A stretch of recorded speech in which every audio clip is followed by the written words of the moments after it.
Chapitre 47 Processus d'évocation dans l'amour chevaleresque médiéval. Il faut tout d'abord circonscrire correctement les courants qui nous intéresseront ici. Il est certain qu'il a existé un courant de troubadours et un amour courtois au sujet desquels le jugement courant des historiens des mœurs et de la littérature médiévale est dans une large mesure valable. Il a existé aussi des cours d'amour royales, comme celles qui dépendirent entre l'an 1150 et l'an 1200 de femmes dont l'existence historique est attestée et bien connue, comme la reine Éléonore, la comtesse des Flandres, la comtesse de Champagne, Herménégilde, vicomtesse de Narbonne, Stéphanie de Beau, Audalasie, vicomtesse d'Avignon, etc. Dans ces cours, le culte de la femme eut un caractère stéréotypé et convenu. Mais on ne saurait exclure qu'il provenait en partie du moins de l'incompréhension manifestée par certains milieux envers une doctrine ésotérique qu'ils prirent à la lettre, sans savoir à quel domaine elle se rapportait effectivement. Le rôle que la femme joua dans le cadre de la chevalerie, et non plus dans les cours et pour les troubadours, est déjà différent, car on est alors en présence d'expériences vécues, souvent même jusqu'à leurs dernières conséquences. Il importe de bien mettre en relief le contraste existant entre ce rôle de la femme et l'état effectif des mœurs les plus courantes à l'époque. Au Moyen Âge, la femme réelle apparaît peu idéalisée et fut d'ailleurs traitée de manière peu idéale. Le comportement marital était généralement très rude, pour ne pas dire brutal. Les mœurs des femmes pouvaient être cependant assez libres, ne reflétant en rien un modèle de modestie, de pudeur et d'idéalité réticente. De fait, des récits épiques du haut Moyen-Âge parlent souvent de femmes qui prennent elles-mêmes des initiatives amoureuses et galantes, les hommes restant indifférents ou simplement condescendants. Abstraction faite de la promiscuité des bains, un duc de Bourgogne affirma que les bains de Valenciennes offraient autant que les bordels pour satisfaire les appels de Vénus. C'était chose courante dans les châteaux de voir de jeunes femmes déshabiller les chevaliers accueillis et leur tenir compagnie au lit la nuit. Au XIIe siècle, un Gilbert de Nogent déplorait le degré auquel était parvenue l'impudicité féminine. Quant au comportement des hommes, Méners fait justement remarquer qu'au Moyen-Âge ne furent jamais enlevées et violentées tant de nobles dames et de jeunes filles qu'au XIVe et XVe siècle, alors que la chevalerie était en pleine floraison. Quand ces 2 siècles durant les guerriers déchaînés s'emparaient de villes ou de châteaux forts, on considérait comme un droit de guerre de faire violence aux femmes et aux jeunes filles, qui souvent étaient tuées après. Et les chevaliers qui violentaient et tuaient les femmes et les filles de leurs ennemis et de leurs sujets, en général se préoccupaient peu du fait qu'ils s'exposaient ainsi leurs femmes et leurs filles au droit de représailles. Si un tel tableau est peut-être un peu noirci dans l'ensemble, l'écart existant entre, d'une part, les rapports réels entre les sexes au Moyen-Âge et, d'autre part, le rôle que joua la femme dans certaines mœurs chevaleresques est incontestable. C'est pourquoi il est assez vraisemblable que ces dernières n'avaient pas pour centre des femmes réelles, mais plutôt une femme du mental, associée à un régime d'évocation. Une femme qui avait au fond une réalité autonome, indépendante de la personne physique de l'être qui, en tant que femme réelle, pouvait éventuellement lui servir de support et, en quelque sorte, l'incarner. Cette femme, souvent, était même interchangeable. Elle ne devait être la seule que pendant un temps limité. C'était dans l'imagination que vivait et demeurait essentiellement cette femme. De même, c'était sur un plan subtil que le chevalier rendait agissant son amour, son désir et son exaltation. On ne peut comprendre autrement ce que nous avons précédemment relevé, à savoir que la femme à laquelle on consacrait sa vie, pour laquelle on accomplissait toutes sortes d'entreprises risquées, était souvent choisie de manière telle que la possibilité de la posséder réellement était exclue dès le départ. Ce pouvait être aussi la femme d'un autre homme qu'il eût été impossible d'épouser. Ce pouvait être encore une femme inaccessible dont la cruauté était acceptée et même exaltée. Ce pouvait être enfin la simple image qu'on s'était faite d'une femme belle et bien vivante, certes, mais qu'on n'avait jamais vue. Néanmoins, cette femme alimentait un désir et poussait à un service jusqu'à la mort des hommes, qui, en tant que guerriers, feudataires et chevaliers, n'avaient pour loi à tous autres égards que leur volonté propre, n'étaient pas habitués à se soumettre et à renoncer, ignoraient tout sentimentalisme. Dans certains milieux provençaux, il exista précisément un type de relation érotique connu sous la dénomination de donois ou donei, qui évitait par principe la possession charnelle de la femme.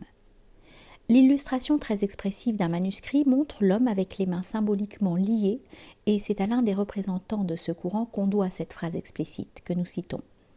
Celui qui veut posséder entièrement sa femme ne sait rien du donois. Dans d'autres cas, on avait déjà une femme avec laquelle on se livrait à des rapports sexuels, mais ce n'était pas celle servant d'objet à cet éros particulier.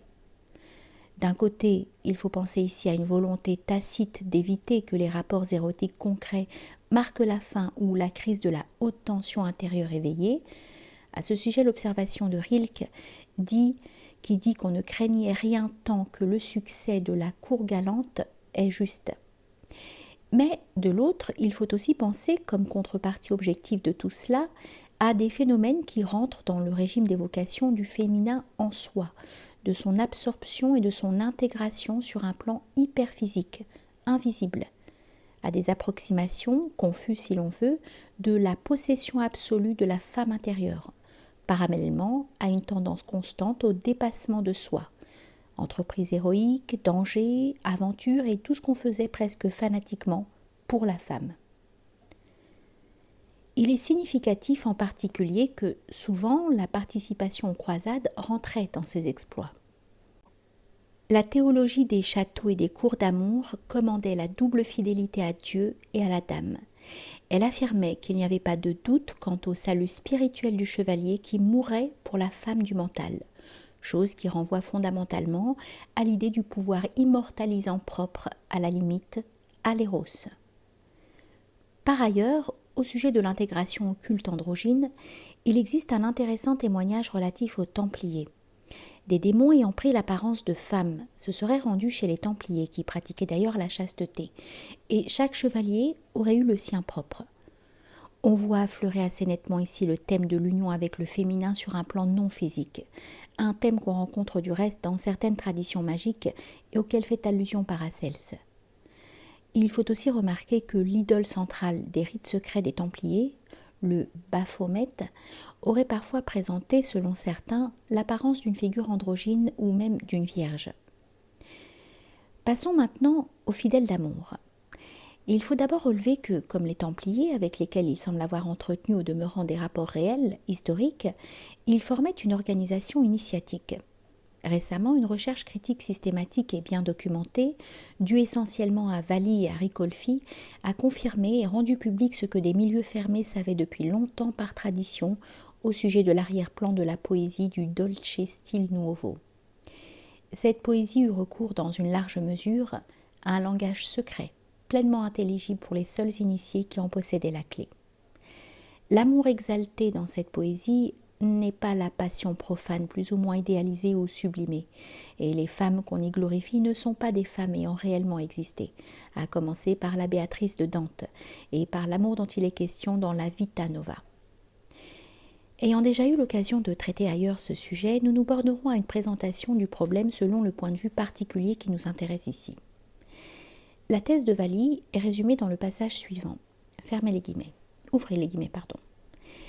Ces poètes, vivant dans un milieu mystique et initiatique, et aspirant à un art qui n'était pas du tout l'art pour l'art ou l'expression pour l'expression, avaient l'habitude de faire de tous leurs sentiments amoureux des émotions véritables qu'ils éprouvaient dans leur vie amoureuse, une matière pour exprimer des pensées mystiques et initiatiques. La réalité de leurs amours humains, si elle accordait quelque inspiration authentique ou quelque image à leur vers, était filtrée par le symbolisme, de sorte que cette matière amoureuse finissait par avoir une intention véridique, c'est-à-dire un contenu de vérité profonde qui était mystique et initiatique. Un courant de pensée initiatique s'immisça à un moment donné dans la poésie d'amour, les trouvères au sens large, et l'envahit peu à peu, au point que le grand noyau central des poètes d'amour, celui qui vécut autour de Dante, finit par écrire en principe dans un langage amoureux symbolique avec un jargon affecté. Telle est l'interprétation de Valli, à laquelle nous ajouterons quelques précisions. En premier lieu, Valli accorde trop d'importance à ce qui, dans cette poésie, fut en relation avec l'aspect militant de l'organisation des fidèles d'amour, parce que ces poètes, à commencer par Dante, furent en même temps presque tous des hommes engagés, hostiles aux menées hégémoniques de l'Église. En ce qui concerne le noyau le plus important de leurs écrits, il faut exclure qu'il s'agit d'une espèce de correspondance informative entre les membres de la secte, sous un revêtement poétique, comme le soutient Valli. Sans avoir besoin d'attendre l'inspiration et de ne se mettre à écrire des vers, d'autres formes de communication secrète auraient été beaucoup plus commodes et sûres que des poèmes chiffrés, certes, mais néanmoins accessibles à tout un chacun. Le second point, plus important, c'est qu'il ne faut pas aller trop loin dans l'interprétation purement symbolique, chose à laquelle Valli est enclin. Les différentes femmes chantées par les fidèles d'amour, quel que soit leur nom, sont, il est vrai, une femme unique, image de la sainte sagesse ou de la gnose, donc d'un principe d'illumination, de salut et de connaissance transcendante. Et c'est une erreur de penser qu'il ne s'agit que d'allégories et de simples abstractions doctrinales personnifiées, comme l'avait déjà supposé la recherche courante sur Dante à propos de Béatrice. Le plan auquel il faut se rapporter, c'est en réalité celui d'une expérience effective, comme dans les mystères antiques et dans les rites secrets des Templiers. Il faut en même temps estimer que le choix du symbolisme de la femme n'était pas dans ces milieux accidentel et gratuit, au point qu'ils auraient pu utiliser aussi n'importe quelle autre matière pour exprimer ce qu'ils voulaient dire, ainsi que pour tromper le profane, à la manière des hermétistes parlant des métaux et d'opérations alchimiques. Contrairement à ce qu'a cru Valli, et avec lui Rossetti, Arrou et Guénon, l'expérience amoureuse, dans ce cas précis, ne se limitait donc pas à fournir la matière occasionnelle à un langage affecté et symbolisant, auquel on aurait ajouté au mieux quelques rapports d'analogie avec un contenu caché, en soi privé de tout rapport avec l'éros, comme par exemple dans l'usage ecclésiastique du langage amoureux du Cantique des Cantiques. Il ne faut pas non plus penser à la transposition, pour les mêmes termes, d'une signification érotique à une signification mystique, à laquelle se prêtent en particulier certains textes orientaux, au point qu'on a pu traduire le titre d'un traité d'érotique plus causé, comme l'Ananga Ranga, par The Bodiless One or the Hindu Art of Love. Pardon pour la prononciation. Bien qu'il soit essentiellement question de la femme initiatique, de la glorieuse dame de ma pensée, comme la nomme Dante, qui ajoute « Elle fut appelée Béatrice par bien des gens qui ne savaient ce que c'est que donner un nom ». Cette femme, chez les fidèles d'amour, ne se ramenait pas à un symbole. Tout permet de penser au contraire qu'une série de contacts avec la force occulte de la féminité jouait ici un rôle essentiel. Cette série, pouvant éventuellement débuter par l'amour suscité par des femmes réelles, mais amenant cet amour à agir et à se développer dans une direction initiatique. Il n'y a que cette façon de voir qui permet, entre autres choses, de rendre compte de tout ce que ces créations poétiques, abstraction faite de l'élément chiffré et symbolique des vers étranges, présentent en fait de témoignages humains nullement arides mais vivants et sincères, tissés d'immédiateté, de spontanéité, souvent dramatique. L'interprétation de la femme comme la sainte sagesse personnifiée, ou bien en tant que simple doctrine secrète dans l'abstrait, voire comme symbole de l'organisation qui en était la gardienne, comme le voudrait Valli, ne saurait expliquer des phénomènes traumatisants dus à des expériences émotionnelles intenses, parfois à des fulgurations, toutes choses qui, de fait, sont très souvent décrites de manière suggestive dans cette littérature. Il est peu probable que les fidèles d'amour vivaient des expériences de ce genre grâce à un usage concret, sexuel de la femme, comme dans les rites tantriques ou dionysiaques. Aucune donnée susceptible de rendre plausible cette hypothèse ne nous est parvenue. Quant à la terminologie, chez tous ces poètes, les allusions érotiques sont faites dans un style châtié, privé de tout caractère osé. Il devait donc s'agir, pour être précis, du domaine intermédiaire, donc ni du simple amour humain sublimé, ni de techniques sexuelles, où la femme réelle bien qu'importante passe au second plan parce qu'elle sert de simple support à la prise de contact immatériel avec le pouvoir dont elle est en principe la vivante incarnation.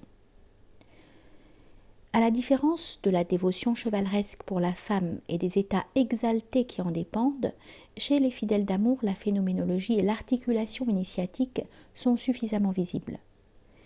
Il n'est plus question ici de cas isolés, épars, comme tels souvent privés d'une conscience nette de ce qui était mis en mouvement, mais de l'orientation de toute une chaîne dont nous ne connaissons peut-être même pas toute l'extension, car des hommes qui n'ont rien laissé derrière eux, ni poèmes, ni autres traces tangibles, ont pu y appartenir.